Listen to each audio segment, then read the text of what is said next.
Which of the following is the primary mediator of histamine shock? A. Leukotrienes. B. Prostaglandins.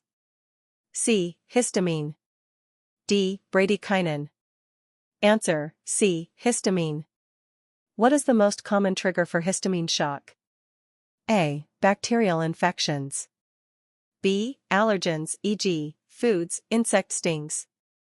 C. Physical factors, e.g., cold, exercise. D. Emotional stress.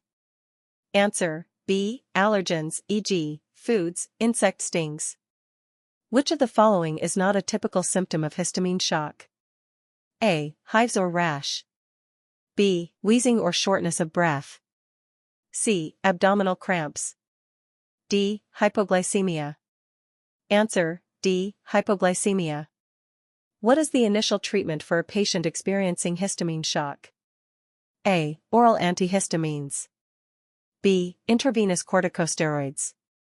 C. Intramuscular epinephrine.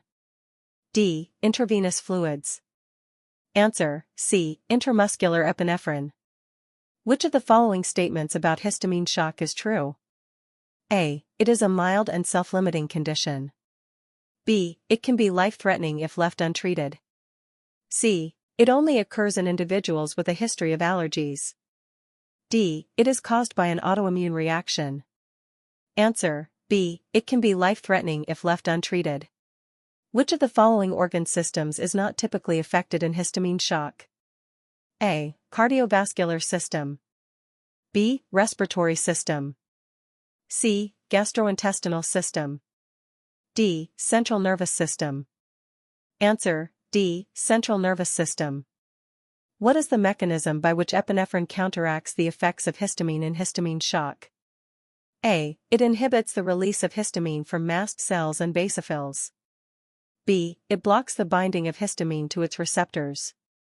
C. It acts as a potent alpha and beta agonist, reversing the effects of histamine. D. It enhances the breakdown of histamine by enzymes.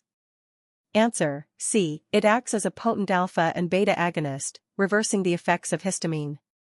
Which of the following is a potential late complication of histamine shock? A. Acute respiratory distress syndrome, ARDS. B. Myocardial infarction. C. Sepsis. D. All of the above. Answer: D. All of the above. What is the recommended observation period for a patient who has experienced histamine shock and responded to treatment? A. 2 hours. B. 4 hours. C. 6 hours. D. 24 hours. Answer: C. 6 hours. Which of the following medications should be avoided in patients with a history of histamine shock? A. ACE inhibitors. B. Beta blockers. C. Nonsteroidal anti-inflammatory drugs, NSAIDs. D. All of the above. Answer: D. All of the above.